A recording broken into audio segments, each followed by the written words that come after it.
بسم اللہ الرحمن الرحیم۔ السلام علیکم، میں ہوں آپ کا بھائی عباس حمدانی اور آپ دیکھ رہے ہیں جعفریات ٹی وی۔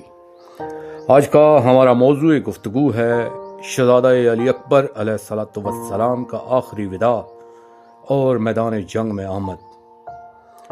دوستوں، میدان کربلا کے جنوب کی طرف خاندان تطہیر علیہ الصلوۃ والسلام کے خیام لگے ہوئے ہیں۔ ان خیام کی آخری کنات کا پردہ اٹھا کر ایک نوجوان گھوڑے پر سوار ہو کر پردے کو ہاتھ سے اٹھا کر خود سر جھکا کر پردے کے نیچے سے گزر رہا ہے۔ یہ نوجوان کون ہے؟ یہ سرمایہ آل ابا ہم شکل مصطفیٰ صلی اللہ علیہ وآلہ وسلم ملکہ ہجرت صلوات اللہ علیہ کا نوجوان بھائی ہے، جن کا رہوار سمند رنگ کا ہے۔ پاک شہزادہ علیہ الصلوۃ والسلام نے سرمئی رنگ کی ابا پہنی ہوئی ہے، گلابی رنگ کا امامہ سر عطر پر ہے۔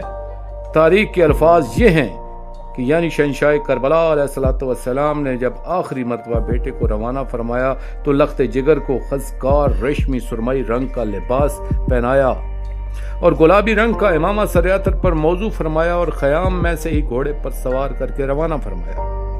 جس وقت آخری مرتبہ دوران جنگ شہزادہ پاک علیہ الصلوۃ والسلام خیام میں آئے، اس وقت امام مظلوم علیہ الصلوۃ والسلام نے نگاہ فرمائی کہ جو تبرکات سرور کونین صلی اللہ علیہ وآلہ وسلم ان کے بدن پر موضوع فرمائے گئے تھے، وہ زخموں کی وجہ سے خون آلودہ ہو چکے تھے۔ سرور کونین صلی اللہ علیہ وآلہ وسلم کا امامہ، ذرا، ابا و قبا سب خون آلودہ نظر آئے۔ اس وقت امام مظلوم علیہ الصلوۃ والسلام نے ان کا لباس تبدیل کروایا اور دوسرا لباس زیب تن فرمایا، یعنی سرمئی رنگ کی ابا پہنائی، سرخ گلابی رنگ کا امامہ موضوع فرمایا۔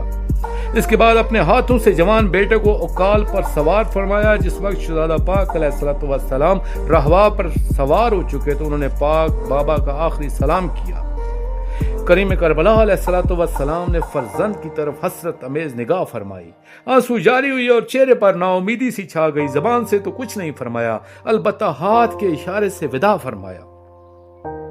کنات سے باہر آ کر شبیہ پیغمبر صلی اللہ علیہ وآلہ وسلم نے کردگار وفا علیہ الصلوۃ والسلام کی طرف اپنے راہوار کا رخ کیا اور ان کے قریب آ کر ان کے قدموں کی طرف ہاتھ بڑھا کر ایک قسم اٹھائی، فرماتے کہ اب ہم میدان کی طرف جا رہے ہیں، ہمیں آپ کی عظمت کی قسم، اب ہم اس وقت تک جنگ کریں گے کہ جب تک زین سے نہ اتر جائیں، جب تک جان کا نذرانہ پیش کر کے بابا پاک علیہ الصلوۃ والسلام کی نصرت کا حق ادا نہیں کریں گے۔